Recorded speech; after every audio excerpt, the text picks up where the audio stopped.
अस्सलाम वालेकुम वरहमतुल्लाहि वबरकातुहू। नाज़िकाम अमरीका रूस के ख़िलाफ़ दुनिया का ख़तरनाक बम गिराना चाहता है। रूस की जानिब से ख़बरदार किया गया है कि हमारे सामने ऐसी रिपोर्ट्स हैं और हमारे पास ऐसी इंटेलिजेंस मालूमात हैं कि अमरीका रूस के ख़िलाफ़ यूक्रेन की जंग में केमिकल मवाद इस्तेमाल कर रहा है। ऐसा मवाद इस्तेमाल कर रहा है जो दुनिया में इससे पहले कहीं भी इस्तेमाल नहीं हुआ है। और इस हवाले से रूसी मीडिया दावा कर रहा है कि यूक्रेन डर्टी बम तैयार कर रहा है, दुनिया का गंदा तरीन गलीज तरीन बम तैयार कर रहा है और ये बम रूस के ख़िलाफ़ इस्तेमाल किया जा सकता है। ये सिर्फ एक बम नहीं है, एक डर्टी बम नहीं है, बल्कि इस तरह के दीगर प्लान हैं जिनके तहत केमिकल हथियारों का, केमिकल मवाद का इस्तेमाल करके जो रूसी फ़ौजें 5 लाख से ज़ायद यूक्रेन के अंदर मौजूद हैं उन्हें शिकस्त दी जाए, उन्हें मारा जाए और उन्हें वहाँ से भगाया जाए।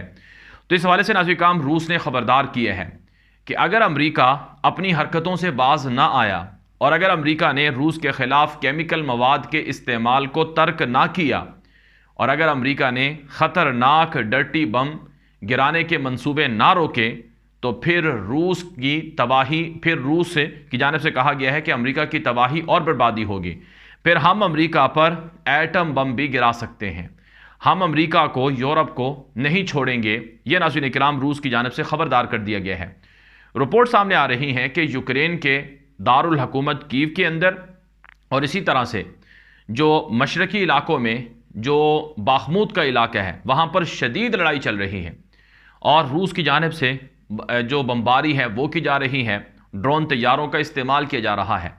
और अभी जो ताज़ा खबर सामने आई है कि ईरान की जानिब से एक जदीद तरीन ख़तरनाक लड़ाका ड्रोन तैयारा लॉन्च किया गया है जो रूस को दिया जाएगा। मेरे सामने इस वक्त इस तैयारे की वीडियो भी मौजूद है जिसके अंदर यह कहा गया है कि ईरान ने पहली मरतबा जदीद किस्म का, जदीद नौयत का शाहिद 149 गज़ा नामी जो ड्रोन तैयारा है इसको लॉन्च किए हैं। बताया जाता है कि ये एक ऐसा ख़तरनाक ड्रोन है ईरान का जो 13 बमों को अपने साथ लेकर उड़ सकता है, यानी 13 बम इसके अंदर लगाए जा सकते हैं और ये 35 घंटे तक फ़िज़ा में उड़ सकता है। और इसके हवाले से बताया जा रहा है कि ये 500 किलोग्राम तक का जो जोहरी मवाद है या जो बारूदी मवाद है ये उठा सकता है। उन्होंने कहा कि अक़वाम मुत्तहिदा सलामती कौंसल तक की जो सलामती है, यानी अक़वाम मुत्तहिदा और सलामती कौंसल जैसे इदारे हैं, ये भी रूस की वजह से तबाह हो रहे हैं। उन्होंने कहा कि रूस को इस वक्त पूरी दुनिया की जानिब से सख्त तरीन पाबंदियों का सामना करना चाहिए और पूरी दुनिया को रूस के ख़िलाफ़ मिलकर पाबंदियाँ लगानी चाहिए, क्योंकि पूरी दुनिया के ख़िलाफ़ रूस के जो अदावती मंसूबे हैं वो नुकसानदेह हैं। बताया जा रहा है कि अमरीकी वज़ीर ख़ारजा एंटोनी ब्लिंकन दरअसल उन जगहों पर पहुँचे हैं जो इलाके, जो रियासतें रूस की हामी हैं। अब यहाँ पर अमरीकी वज़ीर ख़ारजा के दौरे का मकसद यहाँ के फ़ौजी अड्डों को अपनी तहवील में लेना है और यहाँ पर अमरीकी फ़ौजों के लिए राह हमवार करना है, चूँकि एक हिस्सा रूस के बॉर्डर का सेंट्रल एशिया की रियासतों के साथ भी जुड़ता है। तो यहाँ पर जब अमरीका को फ़ौजी अड्डे मिलेंगे, वो फ़ौजी अड्डे जहाँ पर माजी में रूस था, यानी वो रूसी फ़ौजी अड्डों पर अमरीका कब्ज़ा करना चाहता है और इन फ़ौजी अड्डों के ज़रिए से अमरीका रूस को काउंटर करना चाहता है।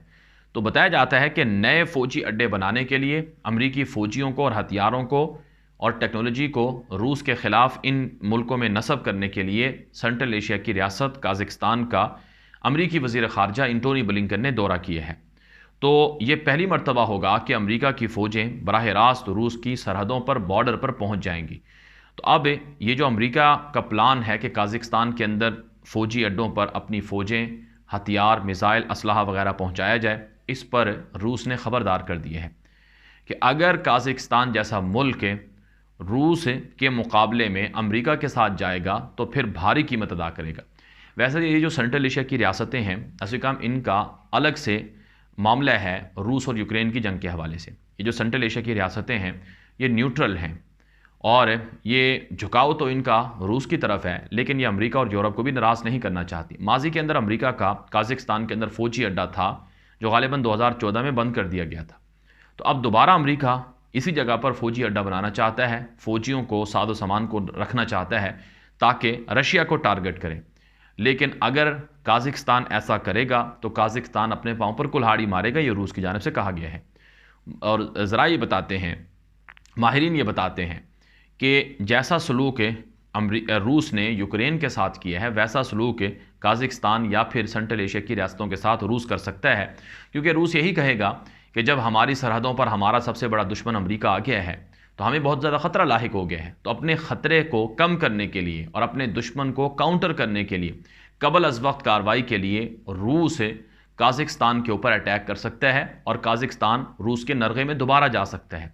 तो इसलिए जो एक्सपर्ट्स हैं वो ये बता रहे हैं कि मुमकिन है अमेरिका को फ़ौजी अड्डे काज़िकिस्तान ना दे, लेकिन अमेरिका काज़िकिस्तान को प्रेशराइज़ किए हुए है। काज़िकिस्तान समेत जो सेंट्रल एशिया की रियासतें हैं इनको मजबूर किए हुए हैं कि हमें यहाँ पर अड्डे चाहिए।